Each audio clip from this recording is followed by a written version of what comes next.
After over 100 hours with Clair Obscur Expedition 33, I can honestly say that this is one of my favourite games of all time. I'm already planning on all of the challenge runs that I could do with this game, and I don't see myself getting bored of it anytime soon. I'll get into the detail of the review in just a second, as I cover the best and worst of all aspects of the game, from combat and other gameplay mechanics to the storyline and the overworld. But first, I just want to say that I pray Expedition 33 goes on to be the gigantic success that I'm hoping it will be, because I would love for this to spawn a full franchise of Clair Obscur games, focusing on other parts of the timeline and really fleshing out the overarching storylines.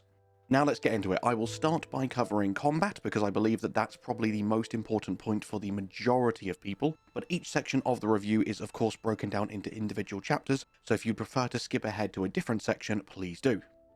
Combat is described by the developers as a turn-based RPG with real-time mechanics, and I think that perfectly encapsulates what it is. Now, before I gush over the hundreds of things that I love about the combat system, I will just say that for people who really don't like traditional turn-based games, is there enough real-time here for you to stick around and continue to enjoy the game? That's hard to give a definitive yes or no.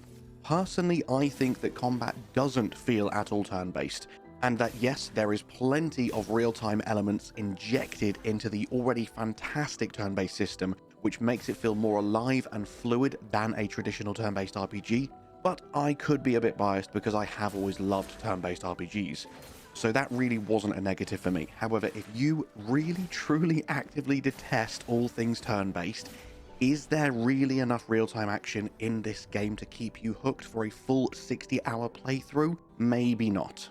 That being said, for those of us who do like a turn-based game, and everyone else who's willing to give it a go with the promise of the injection of real-time elements, I do think you will love the combat in Clair Obscur. What it sets out to do, it does insanely well. It's fast, it's fluid, it's responsive and energetic, retaining that adrenaline rush even for those of us who usually prefer a game with more fast-paced real-time combat. As I'm conscious of not spoiling a single thing for you, I won't show you any of the real late game fights, but just know that when you are fighting some of the late game super bosses, where you're dodging and parrying and even jumping over crazy combos of 10 plus hits, making you feel like an absolute badass before you follow up with a devastating counterattack, dealing literally tens of thousands of damage, is truly a sight to behold. However, even all the footage that you're seeing here should be enough for you to see how incredibly cool and glorious the combat is in this game. And as I say, this is just the tip of the iceberg. All of the playable characters are insanely unique, with new characters and new party mechanics being fed to you throughout the game, ensuring that there's always something new and exciting to learn around the corner so that combat doesn't start to feel samey. And the fact that all these mechanics are drip-fed to you stop you from feeling overwhelmed with too much information in the early game, and I was actually still discovering new gameplay mechanics and finding new party members at the 30-hour mark of my first playthrough. Also, despite being turn-based, I feel like fans of Souls-likes will be right at home here, as parrying and dodging are literally mandatory on higher difficulty levels. And another thing you'll hopefully be excited to hear about the combat is that even though you can only bring 3 party members into combat with you, if they all die, you can opt to bring out your reserves and begin the last stand of Expedition 33, meaning that you should absolutely keep all of your characters geared and combat ready at all times in case they need to step in and save their fallen allies. I could honestly keep going on about the plethora of combat systems all day, but we have so much more to cover. Hopefully this has been enough to whet your appetite, so let's move on.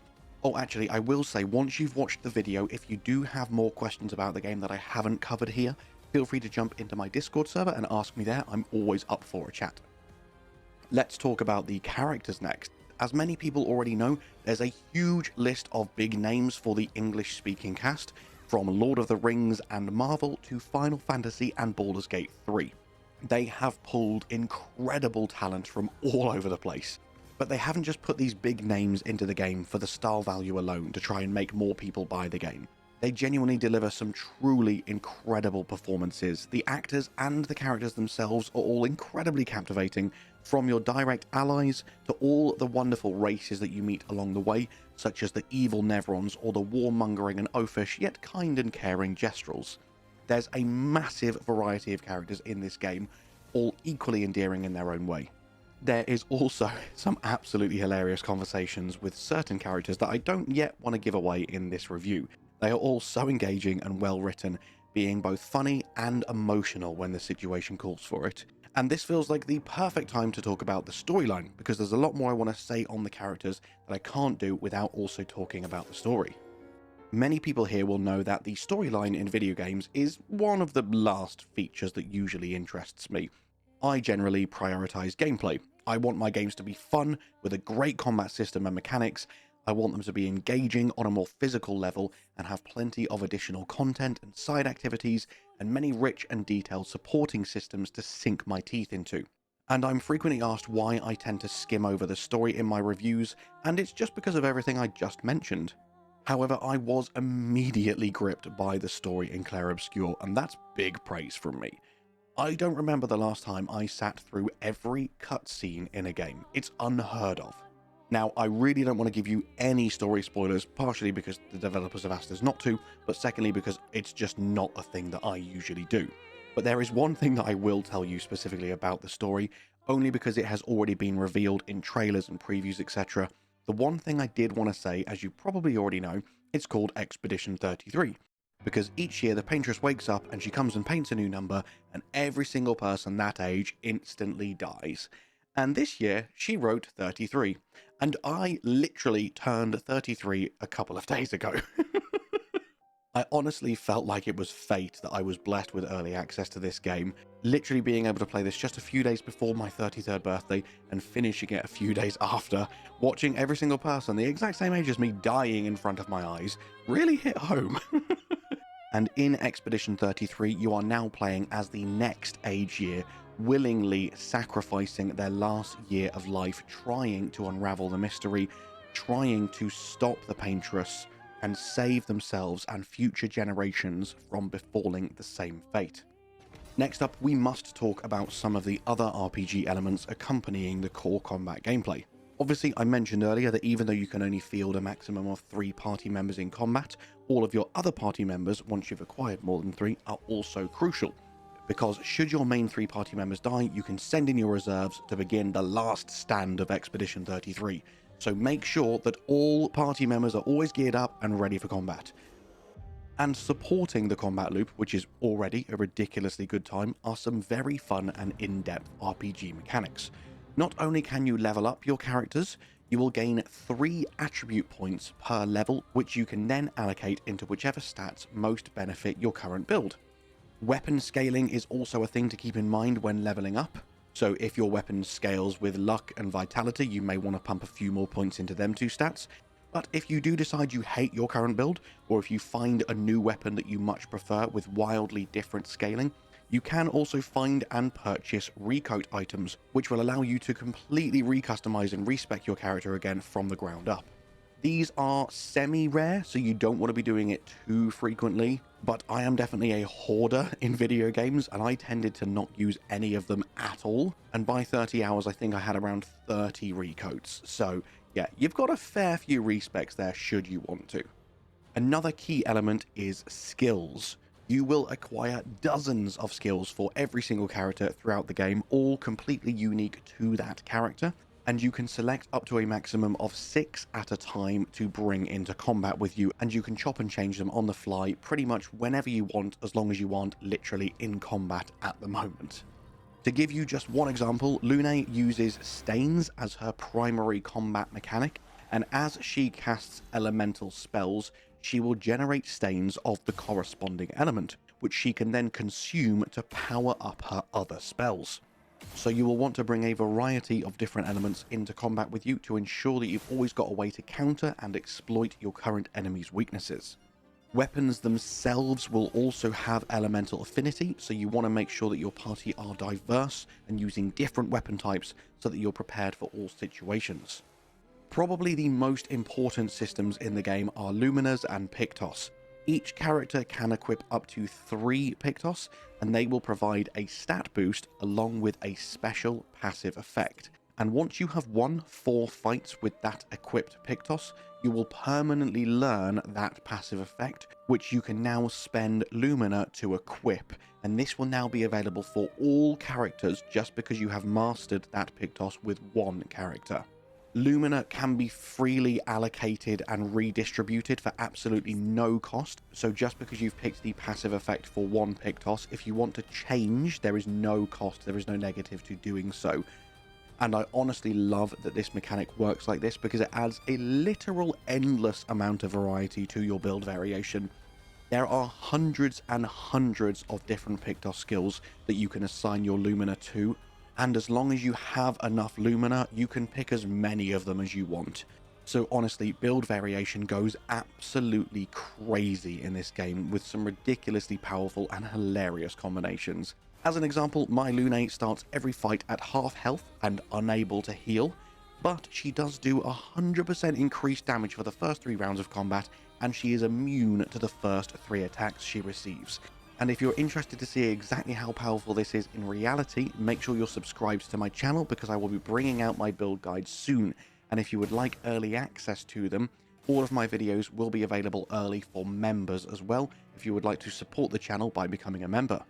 Up to this point in the review, the only potentially negative thing I've mentioned is the fact that if you really detest turn-based games, the few real-time elements injected into combat might not be enough to keep your attention. Now it's time to talk about literally the only other negative thing I have to say about this game, and that is navigating the overworld due to bugs.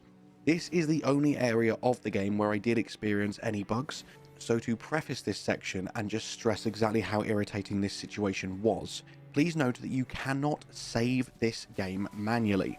It has 3 autosaves, and they will overwrite after pretty much every single action that you take, so you're usually unable to back up more than a couple of minutes. For the most part, this is fine. I love games that do not allow you to save scum and force you to live with your choices. However, when this became a problem is when I started to get stuck in the environment, which if you are someone who likes to explore, is pretty frequent. I was forced to load my game to get my character unstuck quite regularly, and as I say, this will happen frequently to you in the overworld if you are someone who does like to explore every nook and cranny. If you don't and you just want to do the main game, you probably won't even notice this, it'll be absolutely fine. It's only when you're trying to get into little tiny areas that you think there might be some hidden loot when you are likely to get stuck, and it is so frustrating. Especially because depending on your last few autosaves, you can become soft-locked, and that can be quite a concern if you're a completionist. Now, please take everything I've just said with a pinch of salt, because it has been confirmed to me by the developers that known navigation and collision issues will be fixed at launch. That's the exact wording I've got, so I cannot promise you that you will not experience this bug, but it's likely to be fixed depending on how thorough their fix is and to what extent they know about this issue. Based on that wording, I'm praying it is going to be fixed and you're never going to have to worry about it, but I wanted to let you know just in case because it's been a nightmare. Now, on the upside, the rest of the overworld is super fun. At first, when you have no traversal options other than just running around on your bare feet, it can feel a little bit slow and a bit more of a burden than a necessary gameplay mechanic, but around 5 hours in, you'll unlock a new ability that makes traveling the overworld much faster and much more fun. And this ability will grow and expand, and you will gather even more ways to traverse the world. And this makes your time in the overworld progressively more fun as your playthrough progresses. Also, there is an absolute ton of secrets hidden in the overworld, and unlike most big RPGs with loads of unnecessary collectibles just to keep you playing for longer, every single thing that the game wants you to go out of your way to find and discover will help you in a very real way, and exploring feels so valuable and worthwhile. Next up, Clair Obscur Expedition 33 is absolutely stunning. It is packed full of so many different biomes, each as magnificent and awe-inspiring as the last, but for wildly different reasons. From frozen mountains hundreds of feet tall all around you, engulfing you, to vast, lush plains and everything in between. Every single scene is simply mesmerizing. I couldn't wait to explore the next area and the next area after that, waiting with bated breath for the next beautiful vista. There are even a plethora of incredibly cool creatures and monsters that you encounter throughout the game, all completely unique and wonderful in their own way.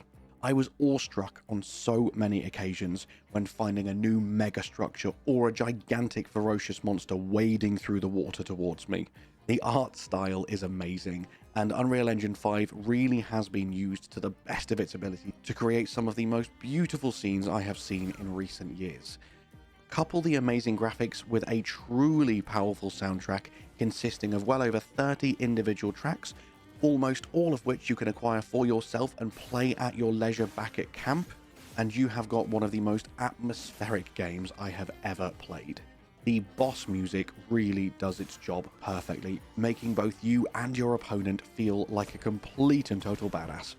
Whereas some of the more somber moments are accompanied by heart-wrenching instrumentals, so much so that I'm not afraid to admit it did make me cry on occasion.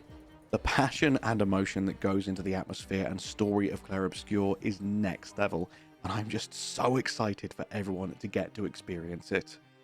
The next thing I wanted to cover today is the length of the game. The developers have quoted that it will take around 30 hours to finish and 60 hours for completionists to fully complete.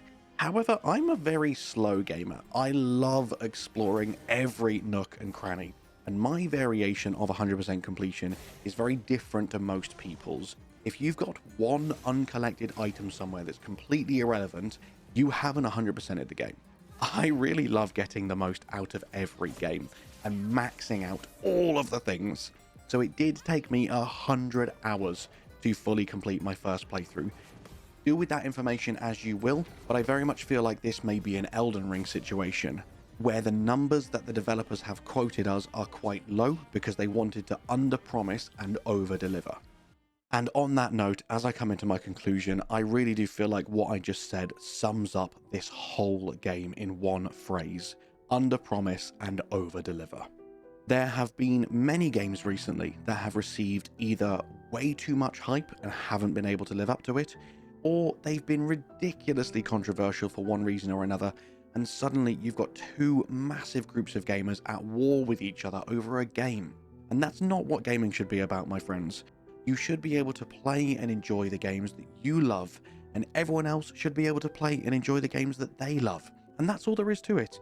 And Clair Obscur encapsulates that so beautifully by staying away from controversy, by staying away from unnecessary hype, and just focusing on making one of the best gaming experiences I have ever had the pleasure of playing. And with that, my friends, all that's left for me to say is thank you so much for watching. I hope you have an amazing day, and I'll see you in the next one. Bye-bye.